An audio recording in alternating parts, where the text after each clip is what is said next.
Us why that is so dangerous, and also what's the White House reaction to this? Well, President Trump says he was just briefed on this attack, which he called a shame. It unfolded 2 weeks after suspected Pakistan-backed militants killed 26 tourists and injured several others in the Indian-held territory of Kashmir. And the reason this is so worrisome, John, is because both India and Pakistan are nuclear powers. Trump says that after decades of fighting, he hopes their conflict ends quickly. Weijia Zhang at the White House. Thank you, Weijia. Now, more of the top stories from around the world in the Evening News Roundup. President Trump says the U.S. will stop bombing Houthi militants in Yemen. He says the Iranian-backed rebels have agreed to stop targeting ships in the Red Sea over the war in Gaza. The Houthis have not confirmed this. Israel's far-right Minister of Finance warns that the Gaza Strip will be destroyed and that Palestinians will start to leave the territory in great numbers for other countries. Israel, for now, is giving Hamas a small window to negotiate a ceasefire and hostage release deal.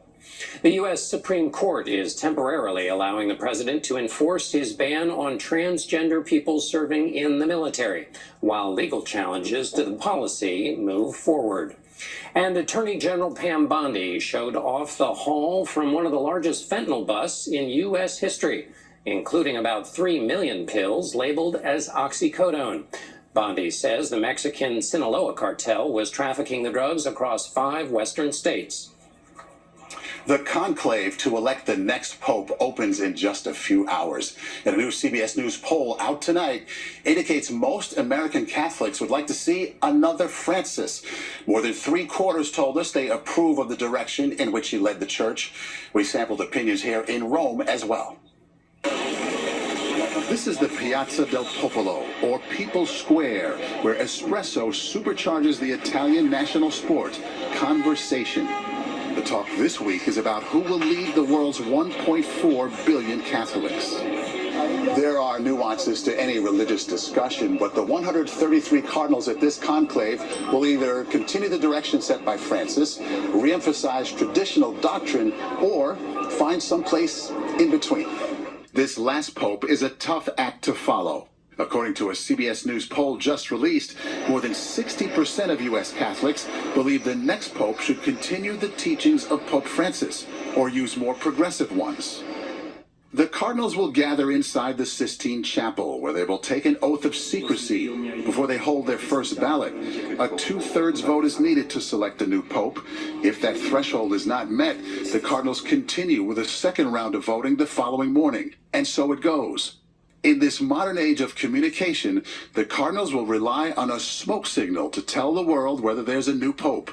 Black for no, white for yes. Well, it's really anybody's guess, isn't it? Right, yeah. We spoke to Father Sam Sawyer, a journalist, and Father Anthony Lasvardi, who teaches theology here. They're longtime friends from the U.S. with different views. Tell me your philosophical disposition, if you will. Left, center, right, middle, where?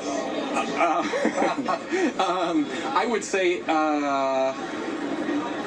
I'm fairly traditional. If you start to align yourself with a camp or something like that, it makes it harder to see things objectively. How would you describe your priority as a Catholic? How can we make what the church is offering a little more attractive, a little more credible, a little more understandable? What are you hoping will happen? What are you hoping to see? Who are you hoping to see? Certainly, I want to see an emphasis on the fundamentals. I think the big challenge for us today in the society that we're in is forming Christians.